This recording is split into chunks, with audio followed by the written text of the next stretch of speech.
How's everybody doing out there in Facebook land? This is Tony Taylor coming to you once more, and I'm excited. Yes, I finally finished reading the full story of Julie Lee. Julie Fowler Lee. The book is amazing. As I had shared with you several weeks ago, A Voice from the White Horse. I'm telling you, you need to get this book. And the last time I was talking to you, I was just about a little halfway over the book in terms of being finished. I'm excited to let you know that I finished the book. It is awesome. It is amazing just to know that how she escaped the land of death, which her grandfather pointed out in the book. Cambodia was the land of death. And as they went through their trials and tribulations and crossed over and finally made it to Thailand, thank God for Mr. M. You say, who is Mr. M? You need to read the book. Mr. M was the mystery man. He was the miracle man that helped them to escape from the refugee camp of Pol Pot.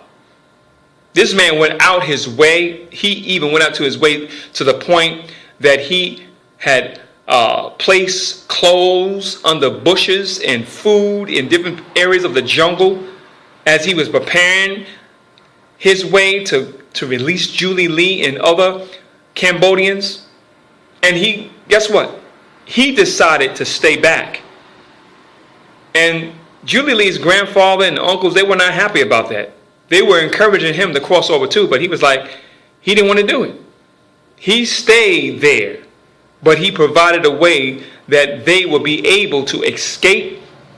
He gave them a map, he gave them directions, and as they traveled through the jungle, they found clothes, they found food that this man had hid for them.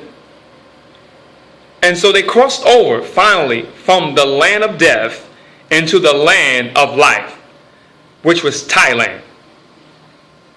And it's funny to know how things work out. I'm telling you, Julie Lee is a miracle woman. As she made it over to Thailand, they had a sense of freedom like they never had experienced in months.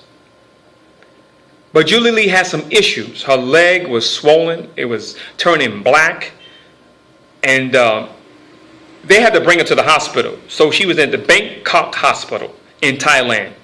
And out of all places, she did not know that her mother was yet alive. And her mother didn't know that she was still alive. But at all places, at all times, another miracle comes. Julie Lee's mother and stepfather were in the room, particularly at one time, and the news came on regarding Bangkok, the Bangkok hospital. And as her mother was watching the television program, at all places, at all times, she happens to see a news flash. And Julie Lee was in the hospital bed, and she couldn't believe it. Tears began to come to her eyes as she recognized, Julie Lee is alive! And they began to do that legwork, and Mark made up in his mind, which was Julie's stepfather, that he was going to make his way from the USA to Thailand to find this girl. Julie Lee's mother was one woman that worked hard. Sopherian. I want to meet this woman. She's a woman of faith, a woman of love, a woman of power, a woman of vision. She saved money to make it happen. And Mark crossed over and made it to Thailand and found where Julie Lee was. And Julie Lee was so amazed when she had the opportunity to meet him. He made it to the hospital, but there was a setback as you read continually throughout the book. Chapter 11, it talks about a setback.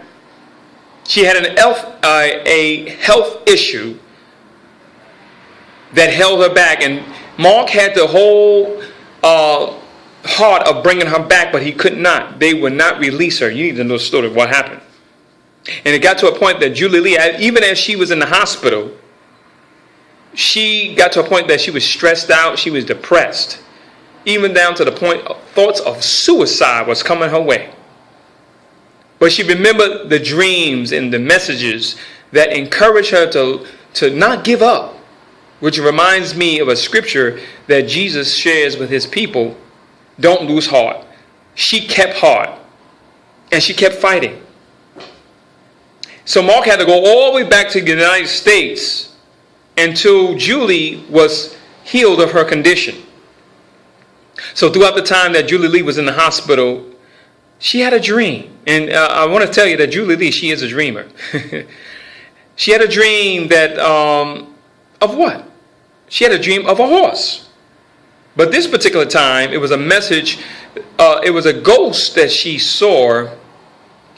And she happened to get up from the hospital bed, and she walked into another room, and she saw this ghost. And she saw this horse. You need to know about that, see what happened. But nevertheless, as the story continues to go on, in chapter 14, I shared with you the miracle tree. Miracles follow Julie Lee. I'm telling you, miracles upon miracles. And we were talking the other day, and she was sharing with me how she remembered before me and her even met. She saw me in a dream.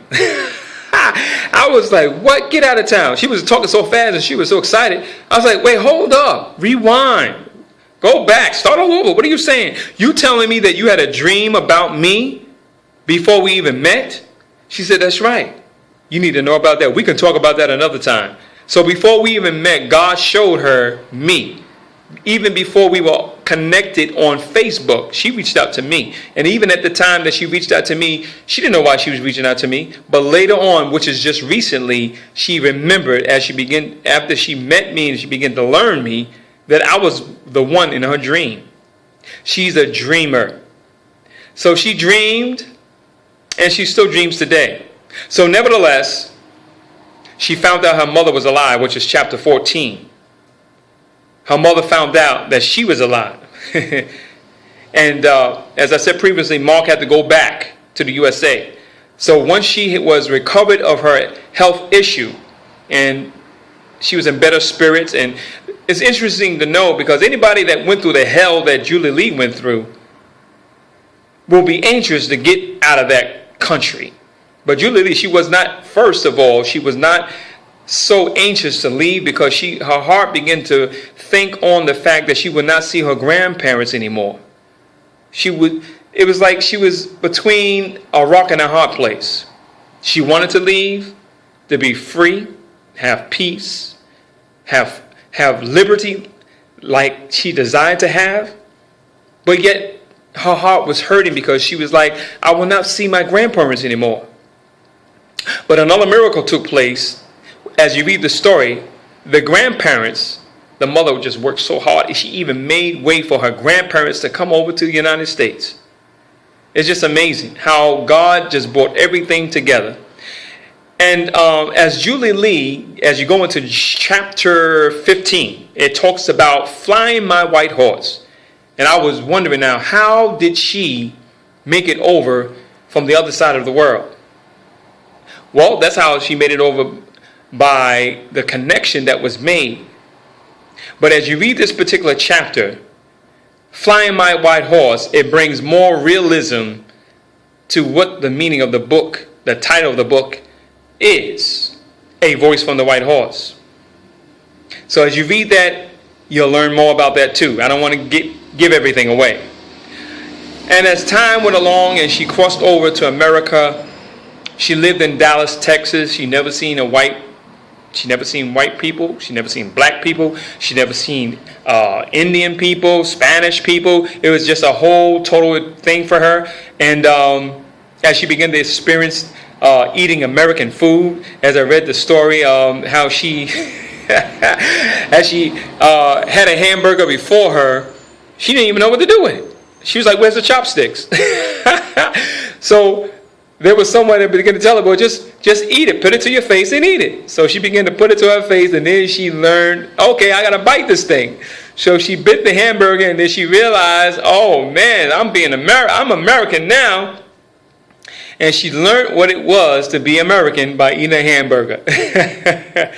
But as she continued to go on, and she crossed over, in dealing with the different nationalities and dealing with the different races, she had to learn how to mingle and co-mingle. She had some issues that she had to survive even in America. As she went to school in Dallas, Texas, there was problems. She was not accepted because she was Cambodian, and because the way that she talked, the school students, they would harass her, taunt her, pull her hair, beat her up. And it got to a point where she was just frustrated. As you read more into the book, remember 5 bags of noodles and 3 glasses of orange juice. Oh man, it was just amazing. Yes, read it. And you're going to learn her retaliation against those that bullied her. What does it have to do with 5 bags of noodles and 3 glasses of orange juice? As you read the book, you'll find out. I'll tell you one thing, those bully students, those students that bullied her, they didn't bully her no more. And then they moved, her and her family, they moved from Dallas, Texas, and then they moved to Ohio. Thank God things were better there, because things were getting to a point where Julie was just she was depressed and she was not happy about going to school. But her mother encouraged her, and as they went to Ohio, things were better in the school system. And the students were better. She was able to get along. And matter of fact, there was other Vietnamese students there. There were other Cambodians there. There were Americans there. There were different nationalities there. And they got along with Julie Lee. They accepted her. And she got to a point where she was comfortable to even talk to Americans. And from that point, she began to go up, up, and up. And then as she got situated, she started working just like anybody else. Her dream was coming alive. Another miracle. She got a job. She was able to save money. And she made up her mind that she was going to go back to Cambodia. She was going to step back into the land where she once left to seek out for her father. Another miracle. So as she made her way, she saved money. There was a part of Cambodia that was called Tu Slag or Tu Slug. That's where she went to try to find her father. And there was a man there at S21, which was the it was previously a school, and it was converted into a prison. One of Pol Pot's top people, torturers, Mr. Dooch, as I shared with you in video 1, he headed that prison. It was a school previously, and they turned it into a prison, a genocide prison. Today is a museum. It's called the Tu Slug Genocide Museum. So as she made her way to this museum, she met a man that was old and slumped over and old in age. His name was Mr., if I'm saying it correctly, Mr. Sok. Mr. Sok. So he began to say, "Can I help you?" And she began to share the story of what she went through and how she traveled back from America to her homeland. When as she stepped on the soil of Cambodia, her homeland, she was as a visitor in her own home country. This man, Mr. Sok, was so determined to help her as she shared her story that she's seeking out for her father. And even up until this day, we don't know where he is. But it is indicated in records that he escaped. As he sought the matters and shared with her different photos and pictures, she didn't see any pictures of her father. So he began to say, "Who are you looking for?" She said, "I'm looking for my father, Shrey Fowler Lee." So he went into another back room, which is further in this old dilapidated building. There was records that Mr. Sok was aware of, that Brother Dooch had kept records of those that were transferred and those that were murdered. And as they came across these records, he looked and he saw that Shrey Falali was transferred. He was no longer, there was no records of him being there, and then there was no records of him being tormented or put to death. There was records showing that he had escaped. That is another miracle. So she was happy to know that her father is yet still alive somewhere. So Mr. Salk was so determined. He said, you know what? Matter of fact, one of the men